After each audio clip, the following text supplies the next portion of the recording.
What's going on, everybody? I can't say new week, new video because I did one yesterday. But today I am hyped to do this video. It is referencing, well, we're doing the NBA restart, which started yesterday. The first game was Jazz versus Pelicans. I really thought the Pelicans were going to take this one. They ended up losing to the Jazz 106 to 104. However, the reason I thought that the Pelicans were going to take this one was I didn't think Zion Williamson was only going to play 15 minutes. And it caused some issues. So at one point, I believe they actually blew a 16-point lead.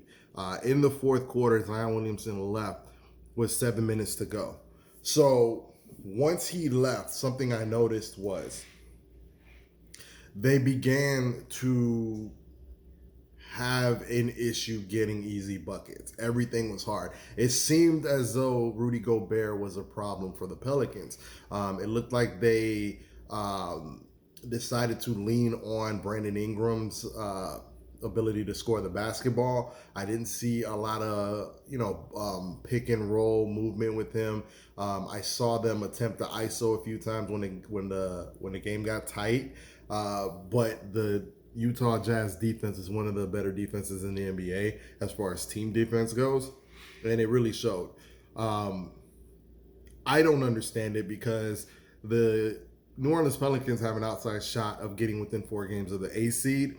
And if you guys know, the rules for the NBA restart are if the 9th seed, if you make it to the 9th seed and you're within 4 games of the 8th seed, you have a play-in tournament that you get to play. Right now, the Grizzlies are in that 8th seed. So every game's important to the Pelicans right now. So I'm not really sure why they decided to not go for broke. It could be that they're trying to just protect their asset for the future. Maybe they're trying to avoid playing the Lakers. I don't know. Maybe they think they don't have a shot, which I don't think they have a shot. But nonetheless, they didn't play Zion Williamson down the stretch, and they had problems getting buckets in the end to put the Jazz away. Conversely, Donovan Mitchell went ahead and scored 8 points in the final 4 minutes. He made a lot of tough buckets. I saw one where he looked like he Euro stepped and double clutched and made the points with a hand in the face. He was defended by Drew Holiday, who's one of the better defenders in the league. So he really came through. Moving on to the next game, and this was the game I couldn't wait to see, was the Lakers versus Clippers. Earlier this week, full disclosure, right? Earlier this week, I got into an argument with a friend of mine over how valuable Lou Williams is. Now, I'm a guy, I consider myself a hooper. I used to play ball every day, right? Now, granted, not the NBA, but I would like to think hoopers know hoopers. And Lou Williams is a hooper, right? So when I found out that he wasn't going to play because he ended up going to, if you haven't heard, he had a family emergency, went to a funeral, left the bubble, and he got caught at Magic City in Atlanta, strip club. So as a result, he has to quarantine, and he may miss a couple of games, right? So last night they didn't have Lou Williams. Now, I would say after Kawhi Leonard and Paul George, Lou Williams is the next most important player on the team. The argument I had with a friend was, like, the last 10 championships have been won basically by a team that had a legitimate third scorer.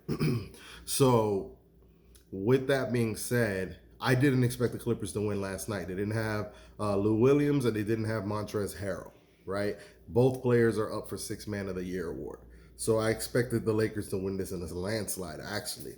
But what ended up happening was LeBron didn't have his best game, but he put up a stat line: 16 points, 11 rebounds, 7 assists.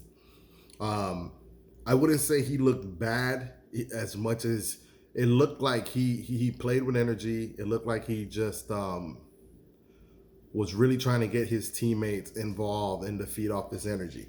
Now, if the Lakers are going to beat the Clippers in the playoffs, it's going to come down to AD. And with that being said, he showed out, put up 34 points, 8 rebounds, 4 assists.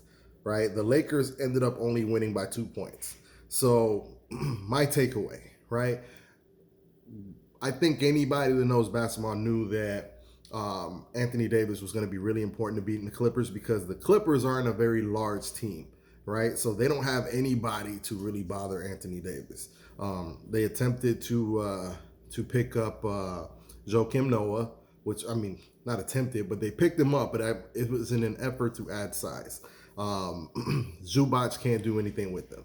Now, while if you would have asked me a few months ago who my favorites were to go to the finals, and this isn't my prediction, I like to, kind of see how everything plays out before I make predictions. But my personal favorites to go preseason, I really like the Clippers to go. But as the season went on, I was like, you know what? It looks like the Lakers should be the favorite. LeBron was playing like a madman, and full disclosure, not a big fan of LeBron James, but respect where respect's due. He was playing like he won the MVP trophy, right? Combine that with the fact that they're so large between LeBron James, Anthony Davis, Dwight Howard coming off the bench, JaVale McGee, right?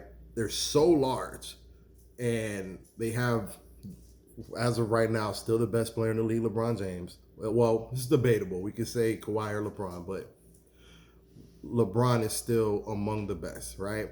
And then if anything, they have another top 5 player in Anthony Davis.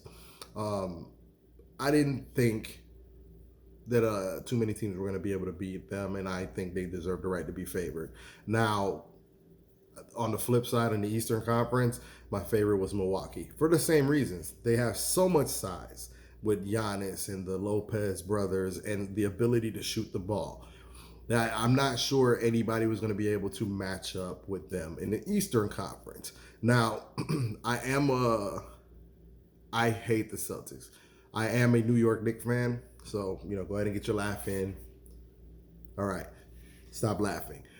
But as a sports purist, another team. I hate to say this, not because I hate the Celtics so much, but on paper, I like the Celtics, but I'm not sure if I'm willing to go on and say that they're good enough to beat the Milwaukee Bucks. But back to this game real quick, because some takeaways I had, right? So I don't want to overreact because it's one game. There's 8 to go. I'd like to see how this team gels.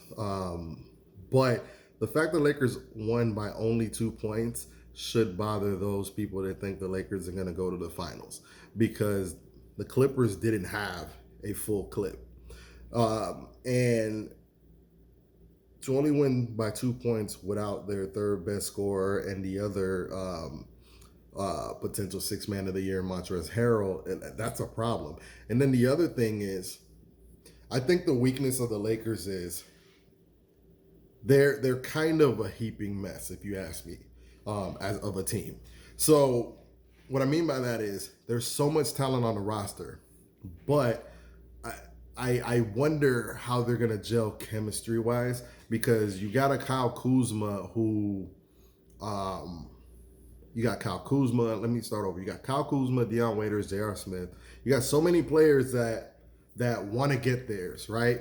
Or are heartless gunners, that I wonder if J.R. Smith is going to have another brain dead moment like he did in the finals where he ran out the clock, right? Or Deion Waiters, is he going to shoot them out the game because he has no conscience when it comes to shooting?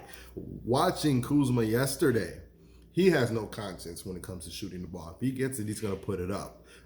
He has a scorer's mentality. It's not a bad thing, but none of these players do it consistently enough to make you comfortable that if they do it at the wrong time, are they gonna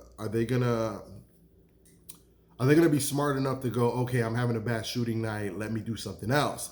No, they're gonna keep gunning it. These are guys that are gonna gun it, and this is gonna cause a problem among the team with the chemistry, right?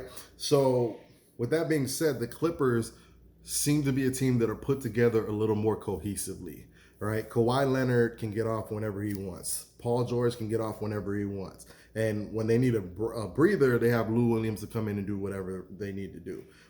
They have two guys in Kawhi and PG that are great on ball defenders. Like they're just put together more cohesively, and I think that I'm leaning towards going towards the Clippers as of right now, based on last night's game. But again, I'm not going to jump the gun. I'm going to see what else happens. The other thing, so the Lakers, like I said, I think they were kind of put together a little sloppily when we're talking about chemistry. I wonder about their mental toughness. As I previously stated, I am not a big fan of LeBron. I think he's not the mentally toughest guy. And I think Anthony Davis, while they're both super talented, I also have a tendency to think that they're a little soft, right? So while Anthony Davis had 34 points yesterday, he only scored 2 of them in the fourth quarter. Can't disappear in the fourth quarter. He almost didn't play because he got poked in the eye. You know, these are things that, like, the only person that looked like, hey, I really want this and played with energy was LeBron James, and he didn't have the greatest game. Now, LeBron James, when it comes to me thinking he's not the mentally toughest guy in the world, brings me to what my opinion is of the whole bubble, right? And as I'm thinking about, they're playing without fans in the stands. I think a lot of what LeBron James' problem is, as far as like the mental soft side, right, that I say that he has, is I think he's one of those players that he doesn't really rise to the occasion. So let's say you're in a hostile environment, the fans are screaming, booing you, telling you suck, and then you're in the fourth quarter and you miss a shot and they're just giving it to you, right? LeBron James has shown a penchant to kind of disappear or let it get to him, right? With no fans, and it's sort of AAU tournament style game. I wonder if this kind of goes back to, now this is just hoopers being hoopers. I wonder if the hoopers are going to be able to really shine, right? So this isn't a traditional NBA setting. Now it's a neutral site, right? And you can hear them talking trash. You can hear them, telling the next guy, hey, this dude can't shoot, play him like this, right? And now it's just you and them. So there's no fans to really get in your head, right? I wonder if that actually helps LeBron, right? So not just LeBron, but as much as my favorite player is Russell Westbrook, and as much as I love Russell Westbrook, I didn't think that Houston had a chance, especially when they decided to go all small ball, right? If they would have kept Clint Capella during a regular season with fans in the stands, I would have thought they had a better chance. One thing with small ball is like they have no chance. But with no fans in the stadium, and you can hear Russell Westbrook barking at you, you can hear what he's saying to his teammates, them telling you, hey, I'm going to give it to this dude. Give me this ball, right? I wonder, long story short, I wonder if the alphas are really going to start to show out, and it's going to make an intriguing playoff. Well, that's all I got for now on the NBA, guys. Thanks for checking me out. Got any questions, comments, I'll be reading. Let me know. I'm always putting videos out. Check out the Fan Smarter page. I'm going to go ahead and leave a link for you guys. And if you're checking me out on the Fan Smarter YouTube channel, go ahead and hit me up on Instagram. Follow, like, subscribe. I greatly appreciate y'all. Peace out.